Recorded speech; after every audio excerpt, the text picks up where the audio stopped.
Tout de suite, nous sommes avec Nathalie Goulet, sénatrice UDI de l'Orne, rapporteure et à l'origine d'une mission d'information parlementaire sur l'organisation, la place et le financement de l'islam en France. Vous êtes aussi, Nathalie Goulet, présidente de la commission d'enquête sur les moyens de la lutte contre les réseaux djihadistes. Bonsoir. Bonsoir. Pour vous interroger ce soir, je vous présente deux grandes signatures d'Europe 1, Arlette Chabot et Alain Acco, spécialiste des questions de police et justice à la rédaction d'Europe 1.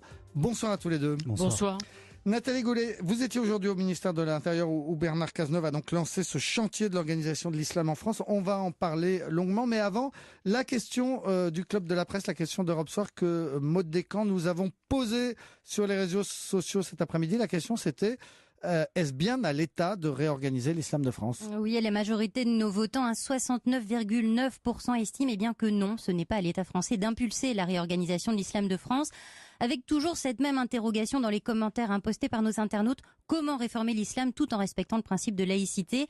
La France, nous dit l'un de nos internautes, n'a-t-elle pas réglé cette question de la séparation de l'Église, la religion et du pouvoir politique ? Et pour beaucoup de nos internautes, Nathalie Goulet, ils ne comprennent pas clairement le rôle de la Fondation de France pour l'islam et celui de l'association cultuelle qui lui est rattachée. Merci Maud Descamps. Et bien justement, alors Nathalie Goulet, on va essayer de faire un petit peu de pédagogie. Est-ce que ce n'est pas compliqué ce qui a été annoncé aujourd'hui ? Donc une fondation laïque publique qui sera présidée par Jean-Pierre Chevènement et à laquelle sera rattachée une association cultuelle. Expliquez-nous la différence entre les deux, expliquez-nous comment ça va fonctionner. Alors, d'abord, l'islam est arrivé plus tardivement en France que les autres religions, donc n'a donc pas bénéficié d'une antériorité, évidemment ça va de soi, ni de moyens financiers comme a pu bénéficier notamment l'Église catholique. Donc, il y a la loi de 1905 qui interdit à l'État d'intervenir dans le fonctionnement, l'organisation et le financement du culte, sauf en Alsace-Moselle, concordataire. L'islam n'étant pas une religion concordataire, donc c'est pas la peine de tout vouloir mettre à Strasbourg, ça ne fonctionne pas. On se trouve aujourd'hui avec 5, 6 millions et demi de musulmans sur le territoire national à qui il faut donner des conditions d'exercice de leur culte décentes. Et donc on a 80% du financement qui est fait par les Français de confession musulmane eux-mêmes et 20% qui viennent de l'étranger. Et puis, il a fallu penser à organiser, donc Dominique de Villepin avait pensé à une fondation pour les œuvres de l'islam de France qui permettrait de faire transiter tous les financements. Et ça n'a pas tellement fonctionné. Ça n'a pas fonctionné. Et en plus, le Conseil d'État n'avait pas été très favorable à la structure. Alors, je vais essayer d'être clair. Oui, essayons d'être clair. Vous avez deux types d'associations. Vous avez des associations 1901, qui sont des associations classiques, pêcheurs à la ligne et tout ce que vous voulez. Et puis, tout ce qui est association culturelle, sur la base de la loi de 1901, qui sont des associations très simples à créer, qui n'ont pas d'obligation financière. Puis vous avez des associations loi 1905, qui là sont cultuelles, qui ont plus d'obligations financières et qui sont liées, elles, à l'organisation du culte. Et donc vous avez un jonglage permanent entre les deux, puisque l'État ne peut pas financer le cultuel, vous avez une espèce de tricherie où finalement on va créer une bibliothèque ou une salle multiculturelle, mais on va quand même y adosser une petite salle de prière, ça permettra de glaner un peu de subventions, etc. Donc en réalité, ce qui se passe, c'est que cette fois-ci, c'est l'État qui, sur la base des recommandations du Conseil d'État, crée une fondation pour les œuvres de l'islam de France, qui va être une fondation d'intérêt public, qui sera donc culturelle, et présidé par Jean-Pierre Chevènement. Et présidé momentanément par Jean-Pierre Chevènement comme préfigurateur. On en reparlera tout à l'heure. Cette fondation, à laquelle sera adossée une association cultuelle qui, elle, drainera les financements. Donc en réalité, c'est exactement le même schéma que pour le judaïsme. C'est-à-dire, ça fonctionne comment ? C'est le rapport entre le consistoire juif et la fondation pour le judaïsme français qui existe. Donc on a pris modèle sur le fonctionnement. On a suivi les recommandations du Conseil d'État, c'est-à-dire d'avoir une entité bien identifiée pour le cultuel. C'est-à-dire que dans ces cas-là, il y aura plus de mélange des genres, ce qui est une bonne chose. Alors juste avant de donner la parole à Alain Acco et Arlette Chabot, on n'a pas répondu à nos auditeurs qui donc à 69,9% nous disaient Maud Descamps estiment que c'est pas le rôle de l'État français de faire ce qui est en train d'être fait. Alors le ministre de l'Intérieur est depuis toujours ministre des cultes. Bon, donc on peut le ministre c'est son rôle aussi d'impulser un certain nombre de choses. Et si vous voulez, compte tenu de la situation dans laquelle est la France, de tensions aussi sociétales, il faut quand même reconnaître que le vivre ensemble est un peu malmené ces temps-ci. Je vous parle pas uniquement du burkinosé, je vous parle aussi du reste. Burkinosé, oui, ouais. burkinosé, oui. C'est un débat qui a trop duré en clair, quoi. C'est la nausée, ça a fini Mm. par durer un peu trop. Et puis, bon, voilà, le Conseil d'État là aussi a tranché. Donc, vous voyez bien que le vivre ensemble, et puis vous voyez aussi que le climat international, que le climat des attentats, que les choses ont beaucoup changé, et qu'on peut pas rester avec cette fondation pour les œuvres de l'islam de France, type Villepin, qui est d'ailleurs de l'argent en caisse, qui a jamais fonctionné, alors que c'est le prototype d'une bonne idée. Donc la réactiver était une bonne idée. Bon, le ministre de l'Intérieur, il a fait quoi? Il a mis les partis autour de la table, il a décidé de les écouter, il a décidé de les aider. Et il va les aider, il va encadrer cette résurrection, si j'ose dire, de la fondation, de façon à ce que l'islam de France soit financé à 100% et non plus à 80% par les fidèles français, et qu'on ait une transparence complète sur les financements et aussi sur la formation des imams et des aumôniers, ce qui est absolument essentiel. Justement, le plus important, c'est quoi? C'est le financement des mosquées connues et identifiées, ou la formation des imams. Notamment, il y a 1811 imams, grosso modo, en France, je crois. Et il y en a, vous les avez comptés dans la mission que vous avez dirigée, 315 qui sont détachés, c'est-à-dire envoyés de pays étrangers. Contrairement à ce qu'on pourrait croire, d'ailleurs, c'est pas le Maroc ou l'Algérie qui en envoie le plus, c'est la Turquie qui en envoie le plus. Le plus important, c'est quoi? C'est d'avoir des imams qui savent parler français et qui sont formés en France en connaissant la société française, ou est-ce que c'est le financement dont on s'aperçoit qu'en fait, la principale source de financement, ce sont les fidèles musulmans résidant en France qui sont les plus importants. Alors écoutez, là il y a eu un choix stratégique qui a été fait aujourd'hui, qui a été la suppression des financements étrangers. Alors, dans le rapport... Totale suppression. Voilà. Mais pas par les États, mais qu'est-ce qui empêchera des associations ou des particuliers Non, mais ça pourront toujours financer des associations. On peut pas interdire les financements. On peut pas interdire les financements étrangers. Vous avez un financement russe pour la cathédrale là-bas. Vous avez des financements pour aussi étrangers pour le judaïsme, le protestantisme, le bouddhisme ou je sais pas quoi. On peut pas interdire les financements étrangers en France parce que dans ces cas-là, ce serait quand même un peu ennuyeux. Mais en revanche, pour la fondation et pour l'association qui est rattachée, il y aura pas de financement étranger. L'idée, c'est de faire monter en puissance les 20% qui manquent du financement de l'islam de France pour qu'il soit complètement déconditionné d'un financement étranger. Donc il faut quand même rappeler que c'est l'Algérie, le Maroc et la Turquie qui sont les principaux bailleurs de fonds et pas du tout le Golfe dans les fantasmes les plus fous. L'Arabie Saoudite quand même, 3-4 millions, c'est ça. 3,8 millions, oui. Qui paye sur facture. Mais bon, ceci étant, donc si vous voulez, le problème des financements étrangers, c'est que dans la réalité ou la fiction, le mythe ou les difficultés du jour, on peut imaginer un conditionnement de ces financements à tel et tel type de prière, tel et tel type de prêche, tel et tel type de formation. Bon. Moi, à titre personnel et dans le rapport, on a considéré qu'à partir du moment où ils étaient transparents et pas conditionnés, les financements étrangers n'étaient pas un problème. Le problème est plus, à mon sens, la formation des imams. Ça, c'est une vraie difficulté. Le ministre y a d'ailleurs répondu, puisque à terme, il prévoit que la formation soit faite intégralement en France, parce que on a quand même 315 imams qui restent fonctionnaires des pays d'origine, et on a été extrêmement. Vous savez, vous parlez les uns les autres, et nous d'ailleurs tout le temps d'islam des consulats. Ce qu'on a fait avec cette mission, on avait beaucoup de points d'interrogation et pas de réponse. C'est pratiquement un gros mot. On a réfléchi, on a étudié, on a travaillé et on a fait pas de proposition, on a juste fait un constat, un vrai état des lieux. On a 315 imams qui sont des fonctionnaires détachés des pays d'origine qui dirigent la prière dans les mosquées de France. Qui parlent français? Non. Ou pas. Et qui connaissent notre bloc de l'égalité ou pas. Donc ça veut dire des imams qui parleraient français, qui prêcheraient en français évidemment, qui auraient reçu une formation qui les amènerait à parfaitement maîtriser la laïcité à la française. Bien sûr. Et tout ça se passerait dans une université. On a même parlé soit de Strasbourg, soit de l'université catholique à Paris. Alors, l'université catholique de Paris a une formation à la laïcité. C'est pas une formation d'imam. Nous, on était sûrs en commençant, puisque c'est un peu le label. On était sûrs en recevant le recteur de l'Institut catholique qu'on avait une formation d'imam. En fait, c'est une tromperie sur la marchandise, parce qu'en réalité, l'étiquette c'est ça, mais le fond c'est pas ça. En fait, c'est une formation à la laïcité. Non. Il y a l'Institut Al-Ghazali, à Paris, il y a Château-Chinon, il y a 3 ou 4 instituts comme ça en France. l'UIF, ça dépend de qui, des obédiences. Comment on va vérifier ce qu'on en sait des imams de France? Justement, avec un conseil scientifique et un contexte, un conseil religieux, théologique national. Reprends votre idée. Théologique et aussi un conseil scientifique qui va pouvoir labelliser ces imams de France. Donc si vous voulez, ça va prendre un peu de temps, il va falloir amorcer, mais à partir du moment où on aura unifié les formations, parce que quand même, sur pratiquement 6 millions de musulmans en France, on a suffisamment pour recruter des imams. Et comme on aura cette association cultuelle qui permettra de dégager des financements, on pourra aussi leur donner un statut. Ayant un statut, ça va susciter des vocations, c'est beaucoup mieux que le bénévolat, on aura des gens formés à notre bloc de laïcité et à notre bloc de l'égalité, ce qui me semble quand même le plus important. Statut, ça veut dire payer. Oui. Pour dire les choses clairement, qu'on comprenne bien.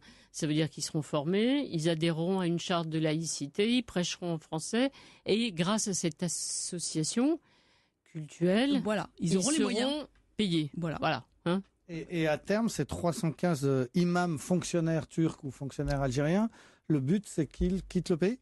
C'est qu'on les remplace par des gens. Alors, les prêches en français posent pas de problème au niveau de il y a la liturgie, puis il y a les prêches. Bon, les prêches en français, la meilleure preuve des prêches dans la langue du pays, bon, ça se fait beaucoup aux Émirats en plusieurs langues, mais c'est les Turcs qui évidemment prêchent pas en arabe puisqu'ils parlent pas arabe. Donc, il y a aucun problème. On peut les faire en 2 langues, mais il y a aussi beaucoup de nos concitoyens français de confession musulmane qui parlent pas arabe. Et donc, les prêches en français, c'est pas une injure, hein, c'est pas un problème. Ça, ce sera une question de choix.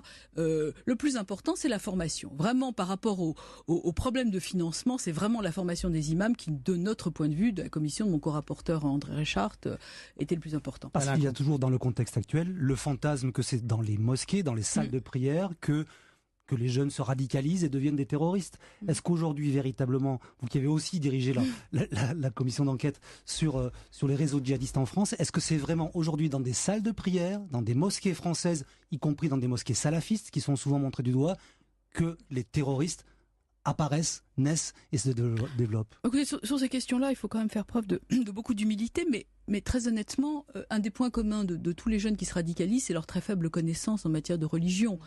Donc c'est vraisemblablement pas à la mosquée qui se radicalise, c'est plutôt dehors, c'est l'imam Google comme on dit, et puis aussi les bandes, et puis tout ce qui peut se passer en dehors de la mosquée. Quand ils sont à la mosquée, je dirais que c'est presque là qu'ils sont le plus protégées. Alors évidemment, il y a des mosquées salafistes, mais le gouvernement sait parfaitement où elles sont, le ministre de l'Intérieur et ses services aussi, c'est plutôt pour les surveiller qu'on les laisse ouvertes.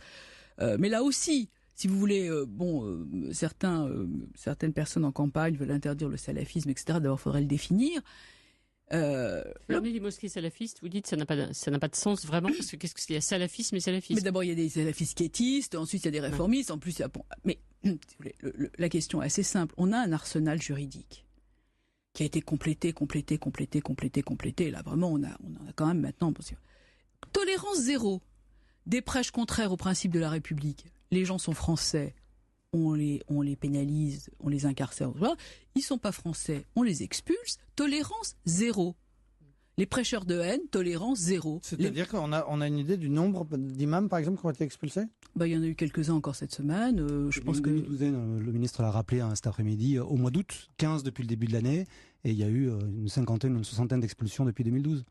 Oui, tolérance zéro, c'est simple, on a un arsenal. Quel est l'avenir du Conseil français du culte musulman dans cet ensemble, dans ce dispositif à 2 niveaux? Il a vocation à disparaître à terme? Ah non, je crois pas. Je crois qu'il a plutôt une tendance à devoir être plus représentatif. Comment on fait? Ça veut dire qu'il faut changer le mode d'élection de ceux qui siègent au sein du CFCM? Oui, mais je pense que les mètres carrés de mosquée, c'est pas terrible quand même. Non, c'est un mode de scrutin assez intéressant. D'ailleurs... ce serait bien pour les sénateurs, il y a une circonscription plus grande. Vous avez une grande circonscription, il y a plus de sénateurs. Voilà, c'est ça. Ça c'est moins bien.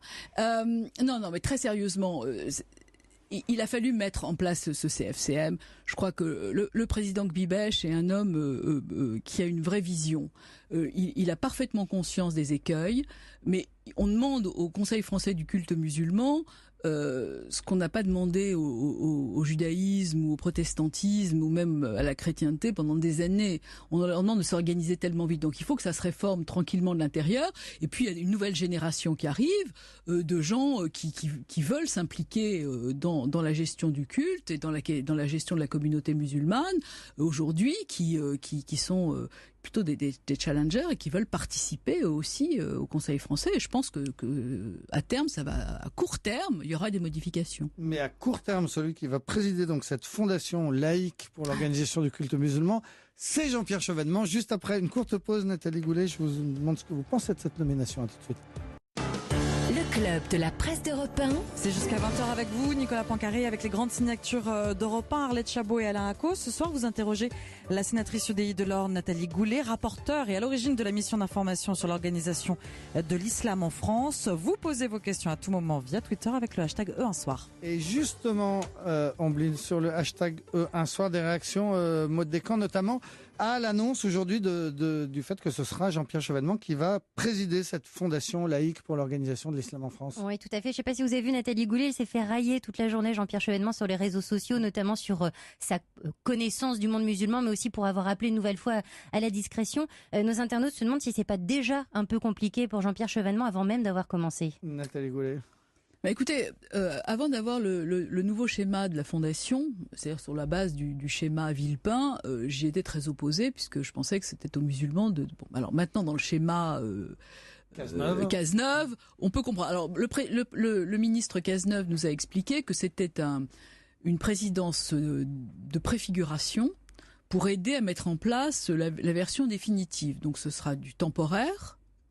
Et il faut qu'il y ait quelqu'un parce qu'il faut que l'affaire démarre vite. Il faut que cette fondation se mette en route. Donc il a été ministre de l'Intérieur, c'est un homme qui connaît très bien son affaire, qui est un homme expérimenté. Donc dans ce cadre-là, les musulmans qui étaient reçus par Bernard Cazeneuve ce matin ont donné leur accord après un certain nombre de discussions. On va pas être plus royaliste que le roi. Si le CFCM et les autres tendances qui étaient reçues ce matin ont donné leur accord pour Jean-Pierre Chevènement, je vois pas ce que moi j'aurais à y dire. Mais alors Maud Descamps nous dit qu'il s'est fait railler sur Internet toute la journée. C'est bon, notamment parce qu'il a dit je connais bien les musulmans, je suis allé au Caire il y a 40 ou 50 ans. Les femmes ne portaient pas de voile. Voilà, en rajoutant. Et puis c'est aussi cette idée. Il a dit j'appelle les musulmans de France aujourd'hui à être discrets. Alors vous savez, ça me fait penser à cet instituteur ou professeur à Marseille qui portait une kippa, qui s'est fait agresser, où le grand rabbin de Marseille a demandé aux Juifs de plus porter leur kippa dans la rue, et le grand rabbin de France a dit mais enfin il n'y a aucune espèce de raison. Donc il n'y a pas plus de discrétion. Alors évidemment là on n'a pas un hashtag le voile pour tous, hein, ça marchera pas parce que le hashtag kippa pour tous, ça celui-là il marche, mais le hashtag voile pour tous, ça n'existera pas. Il n'y a pas de poids de mesure, c'est pas ce que je veux dire, mais c'est tout comme. Mais vous l'avez dit. Voilà. Non. Il dit qu'il s'adresse à tout le monde en même temps aujourd'hui, Jean-Pierre Chevènement. Il dit que la discrétion, elle s'adresse au fond ça vise tous les signes religieux, non? Ça vise tous les signes religieux, mais je suis pas sûr que ce soit à droit. Je suis pas sûr que je sais, j'ai pas entendu quand il l'a dit. Je pense que de toute façon, il y a aucun discours rationnel aujourd'hui sur l'islam qui peut être entendu. Je pense que terrifiant quand même. Ouais. Oui, mais si vous voulez, moi, il y a quelques mois, quand Latifa Iblaten est allée à l'Assemblée nationale et qu'elle s'est fait siffler, L'une des victimes de Mohamed Merah, qui est quand même, son fils est quand même mort pour la France en uniforme, s'est fait siffler parce qu'elle porte un voile. Pardonnez-moi de revenir sur cette chose, mais si jamais elle voulait se baigner en burkini, je vois pas à quel titre la République l'empêcherait de le faire. Voilà. Bon, elle porte son voile, elle n'a pas à se faire huer à l'Assemblée nationale. De deuil en plus. Enfin, je veux dire, c'est pas acceptable. En plus, dans une enceinte nationale, c'est pas acceptable. Surtout que 8 jours après, les mêmes mettent une kippa par solidarité. Donc, ce que je voudrais, c'est que essayer d'avoir un discours apaisé sur une France qui est multiple, qui est diverse. Mais aujourd'hui, c'est vraiment pas possible. C'est-à-dire que quand vous dites, écoutez, rappel à la loi sur le burkini avant la décision du Conseil d'État. Il n'y a pas de raison de l'interdire, le visage n'est pas voilé conformément au voilé. Ça. Alors là, vous êtes islamo, collabo, nazi, etc. Bon, si vous dites le contraire, vous êtes islamophobe. Il y a plus aucune limite. Et alors la libération du discours raciste et injurieux est devenue complètement délirant. Moi, je suis très très inquiète. Donc, si vous voulez, si Bernard Cazeneuve réussit à apaiser le climat en expliquant qu'il y aura transparence et coordination entre les communautés et le gouvernement qui le représente, et que je soutiens complètement le ministre de l'Intérieur. Je suis dans l'opposition, mais je soutiens complètement ce qu'il fait. Il faut être vraiment responsable et soutenir ce qui est en train de se faire, parce que c'est pour la sécurité et la cohérence nationale, la cohésion nationale qui aujourd'hui est quand même un peu mise à mal. Ça veut dire que vous êtes plutôt avec pour objectif l'identité heureuse, par exemple, tout en étant sénatrice de l'opposition. Le respect. Ouais. Objectif, identité heureuse pour tout le monde, quoi. L'objectif, le respect mutuel. C'est bien le respect de la différence. Et il est défendu par qui dans votre camp ? Je ne sais pas. Non, vous êtes inquiète du débat, le début de ce débat, vous disiez tout à l'heure, la burkinosée, on a compris que ça vous agace, vous en avez marre, et si ça devient un sujet vraiment de campagne présidentielle, vous vous sentez pas à l'aise, quoi. Ah non, mais je me sens pas à l'aise, et puis je vois, il y a tellement de choses importantes. Vous savez, moi je suis dans un département agricole. Il y a un suicide par semaine d'agriculteurs. Le prix du lait s'effondre, les céréales vont pas. Enfin, il y a des vrais sujets. Je veux dire, il y a des sujets de société importants. On est en train de paupériser notre agriculture, et on passe du temps sur des choses qui franchement n'appellent pas tant d'attention. Je pense qu'il y a un divorce entre l'islam et la société. Et je pense que c'est très difficile pour nos concitoyens français de confession musulmane. Ça doit être difficile. J'écoutais tout à l'heure un certain nombre de gens dire on en a assez de s'excuser tous les 4 matins d'être musulmans. Enfin, la France est plurielle, elle est comme ça. Moi, je suis un peu désespérée du niveau. Je voudrais bien que quelqu'un siffle la fin de la récréation. Alors, à contrario de votre ressenti, aujourd'hui, Bernard Cazeneuve dit « Nous sommes à un moment historique ». Et il n'est pas le seul. Est-ce que il n'est pas le seul, paraît-il, parmi ses interlocuteurs du jour, le président du Conseil du culte musulman lui aurait dit également « Nous sommes à un moment historique ». Est-ce que c'est aussi votre avis ? Moi, j'ai beaucoup de respect pour Anouar Bigbech. Vraiment, je pense qu'il fait un travail remarquable, le président du CFCM. Je crois que jamais la tension dans la société n'a été. Moi j'ai 58 ans, j'ai jamais senti une tension pareille, attisée par des réseaux sociaux hystérisés. Une campagne électorale qui a l'air quand même d'aller vers les excès et de chasser sur les terres du Front National qui ne sont pas les miennes. Tout ça n'est pas bon signe, c'est pas un signe de société en bonne santé. Voilà. Et donc je crois que c'est historique parce que les attentats d'abord, la fracture sociale ensuite, la crise économique, les élections, tout ça crée un climat. C'est un peu excessif, mais il y a quand même énormément de tensions. On n'est pas dans une guerre civile, c'est très très excessif, mais on est dans un climat tellement délétère que moi, franchement, la France des Lumières est en panne d'électricité. On a inauguré, on a plutôt placé à quelques centaines de mètres d'ici, au pied de la Tour Eiffel, il y a une nouvelle église orthodoxe énorme. Et ces derniers jours, on a placé, pardon pour mon inculture en termes d'orthodoxie, mais ce qu'on appelle les bulbes, non, je ne sais pas, les bulbes énormes et dorés et voyants de très loin. On a donc une église orthodoxe en plein Paris, financée par Poutine. C'est Poutine qui a négocié l'autorisation de construire cette église.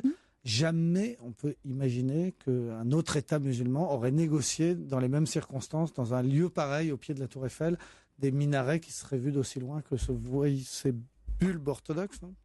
Mais vous l'avez dit. Vous l'avez dit.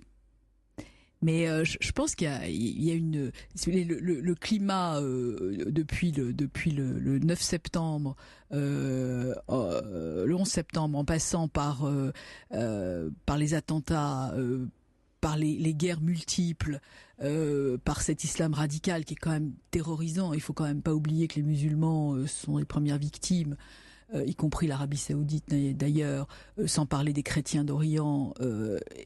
On est quand même dans une violence au quotidien. Enfin, des dizaines de morts au Yémen n'intéressent plus personne, des centaines de morts à Bagdad toutes les semaines, les enfants qui meurent en Syrie. Je veux dire, dans l'indifférence générale, on a quand même une capacité à oublier ou à passer outre la vie humaine qui est quand même extraordinaire. Et donc tout ça crée une ambiance où finalement l'islam apparaît comme la cause de beaucoup de maux. Oui, mais on a beaucoup reproché aux musulmans de France, aux Français musulmans, de ne pas justement prendre assez en main ce combat contre la radicalité et contre l'islam radical. Est-ce que vous pensez qu'aujourd'hui, il y a une prise de conscience et qu'avec ce mouvement entamé par Bernard Cazeneuve et la volonté du gouvernement, ils sont décidés, à l'image du président du CFCM, à justement prendre leur part vraiment en charge de la responsabilité. Écoutez, je crois que vous avez quelqu'un comme le président du CFCM a même pas un permanent au CFCM pour travailler pour lui. Il n'a pas de moyens. Donc on lui demande beaucoup de choses, mais il n'a absolument pas de moyens administratifs ni techniques. D'ailleurs, pour cette redevance sur le halal, etc., j'espère que quelqu'un du ministère des Finances va venir l'aider. Ça, c'est pas de l'immixtion, c'est de l'accompagnement. Bon, il peut pas faire ça tout seul, c'est pas possible. Il n'a pas les moyens. Bon, au moment où il y a eu l'assassinat de notre compatriote Hervé Gourdel, il y a eu une manifestation à la mosquée de Paris, Not in my name, etc. Bon, ça, il y a eu. Mais en même temps, les musulmans de France peuvent pas s'excuser tous les jours des horreurs que font les autres. Enfin, ce serait pas s'excuser, c'est prendre en charge l'organisation de la religion en France plus largement, quoi. Oui, mais c'est cette question d'organisation qui est en train de se formaliser aujourd'hui, avec des imams sur lesquels ils auront plus de prise, ne serait-ce que par la formation, et puis ils seront probablement allégés du poids des pays d'origine. C'était une des conclusions du rapport avec mon collègue André Reichard que nous avons coécrit, qui a été voté à l'unanimité, droite et gauche quand même du Sénat, c'était quand même pas mal. Pour ce travail de fond, qui n'était pas du tout un travail polémique, qui était juste un travail d'état des lieux. Et je crois que ça va se faire dans le temps. Mais la lutte contre la radicalisation, vous savez, c'est pas seulement dans les mosquées ou autour des mosquées, c'est beaucoup de problèmes sociétaux, c'est beaucoup de problèmes de discrimination, c'est beaucoup de ratés de l'intégration, c'est à l'école. Tout le monde est un peu responsable de ça. Et ça s'est pas fait en un jour. Vous savez, Farhad Koskakovar, ça fait 15 ans qu'il nous prévient de la radicalisation en prison. Ça a bien préexisté à Daesh. Donc voilà où on en est aujourd'hui. Merci beaucoup Nathalie Goulet, sénatrice UDI de l'Orne, et donc à l'initiative de cette mission d'information sur l'organisation, la place et le financement de l'islam qui a débouché aujourd'hui sur l'annonce de ce grand chantier par Bernard Cazeneuve, donc l'annonce d'une fondation laïque publique pour l'organisation de l'islam. Et vous voulez ajouter un dernier mot ? Oui, je voudrais vous recommander la lecture de l'excellent livre de Bertrand Badi, Nous ne sommes plus seuls au monde. Pour les gens qui s'imaginent qu'on est tout seul ici, ça leur remettra les idées en place.